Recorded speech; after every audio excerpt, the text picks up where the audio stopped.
Entrepreneur visionnaire, M. Prince Atogla fait partie de cette génération d'acteurs qui portent haut la transformation numérique en Côte d'Ivoire et en Afrique. Directeur général d'IT Expert for Africa, il nous partage aujourd'hui sa vision, ses expériences et ses réflexions autour de la digitalisation, de ses enjeux et de ses opportunités. Monsieur Prince Atogla, bonsoir. Bonsoir madame. Dans vos propos tout à l'heure, vous avez évoqué un fait récent qui n'était pas en lien avec la digitalisation. Vous avez parlé de processus de transformation numérique. En d'autres termes, dans le passé, il vous fallait envoyer des courriers qui retardaient généralement vos activités. Alors, en tant que chef d'entreprise, comment est-ce que vous accompagnez vos collaborateurs dans ce processus de transformation digitale? Est-ce que c'est à travers des formations, de la sensibilisation? Comment est-ce que vous accompagnez vos collaborateurs? Ok. Déjà, il faut dire que nous sommes peut-être très chanceux d'avoir un ensemble de collaborateurs. La majorité des collaborateurs qui ont un background tech, donc qui se familiarisent très rapidement avec des outils digitaux.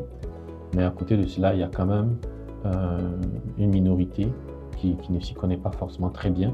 Et donc pour cela, il faut faire ce qu'on appelle la conduite de changement, permettre à tout un chacun d'adopter les nouveaux outils, de sorte à ce que la faible adoption ne soit pas un frein à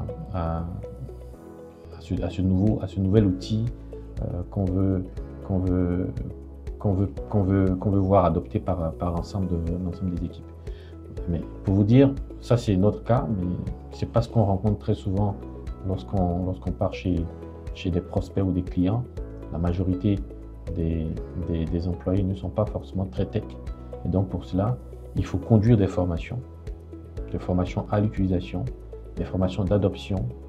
Et il faut vraiment faire une scission franche de sorte à ce que ces différents employés n'aient pas d'alternative, qu'il n'ait plus de possibilité de toucher ou d'employer les anciens process. Et ça, quand ce n'est pas fait comme cela, on trouve toujours le moyen de fuguer et ça crée une réelle incohérence dans le traitement et dans la gestion même de l'activité.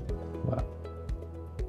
En tant qu'entreprise, en tant que start-up, quelles sont les principales technologies ou innovations que vous avez intégrées récemment? Est-ce l'IA? Est-ce le big data, la blockchain? Déjà, vous avez l'IA, on va dire principalement. Pour le cloud, c'est quelque chose qu'on a adopté depuis très longtemps. Aujourd'hui, le stockage de nos informations se font dans un cloud, la gestion de nos emails se font dans un cloud, nos réunions se font avec des systèmes qui sont hébergés dans le cloud. Donc ça, on va dire ça, c'est un peu empirique, on l'a fait depuis très longtemps.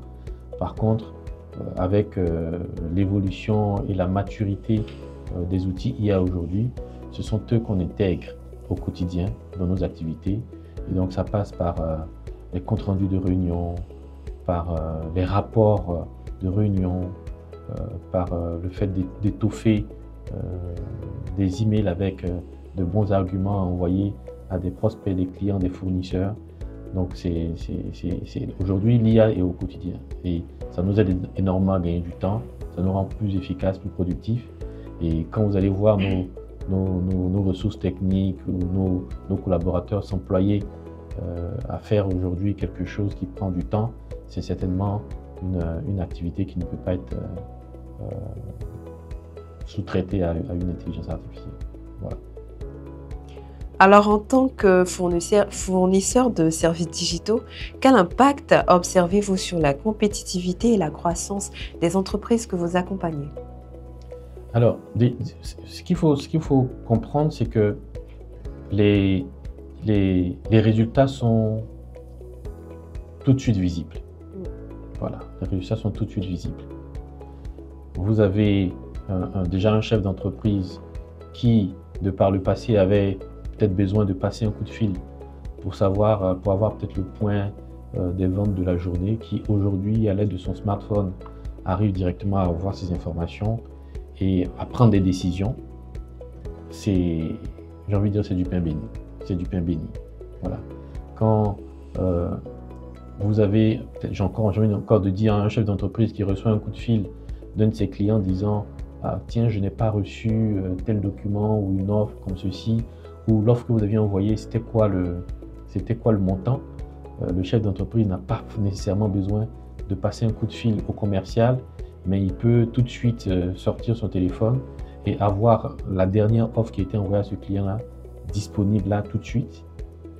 Je dis encore, ce sont les gros avantages qu'on a avec la digitalisation. Et ça, on le ressent, nos clients le ressentent. Ils voient combien de fois aujourd'hui ça contribue même à l'amélioration de leur chiffre d'affaires pour ceux qui sont soit dans le domaine de la vente en ligne, peut-être de la grande distribution. Ils le ressentent tout de suite. Parce qu'on passe moins de temps à faire des choses rébarbatives, à faire des choses qui sont un peu comme récurrentes, qui reviennent très souvent en ayant des outils digitaux qui les automatisent pratiquement. Au vu de tous ces avantages, est-ce que vous avez un message ou un dernier mot à adresser à nos lecteurs ou à toutes ces personnes qui ont encore peur de la digitalisation ou qui hésitent? Alors, déjà, de ce qu'on a toujours entendu dire, un des premiers objectifs, une des premières missions d'une entreprise, c'est de proposer des produits, proposer des services, mais à la fin, on finit toujours par dire dans le but d'être rentable, voilà, de faire du chiffre.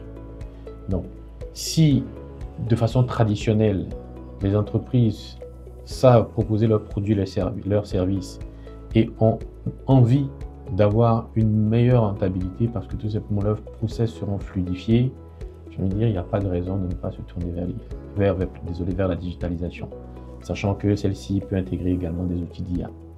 Et ça, c'est un appel pour donner la possibilité aux différents entrepreneurs, aux différents acteurs au sein d'une entreprise. Ça peut être le directeur financier, le directeur marketing, le directeur commercial, le directeur du juridique, de s'ouvrir un peu plus à ces sujets-là.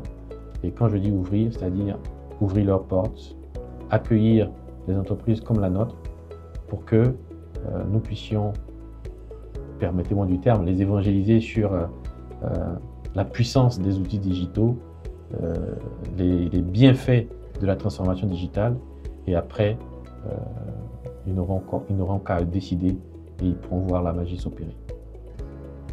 Très bien. Alors, au terme de cette interview, que pensez-vous de Digital Mag, le média qui vous accueille en ce jour? Alors, je pense déjà que Digital Mag s'investit énormément pour la promotion du digital et des acteurs du domaine, sur les réseaux, sur toutes les plateformes numériques. Et ça, c'est quelque chose qui est pleinement apprécié. On avait besoin d'une plateforme comme celle-ci, de Digital Mag, et moi, je ne peux que vous encourager là-dedans. Et nous restons toujours disponibles à vous apporter notre soutien à temps donné.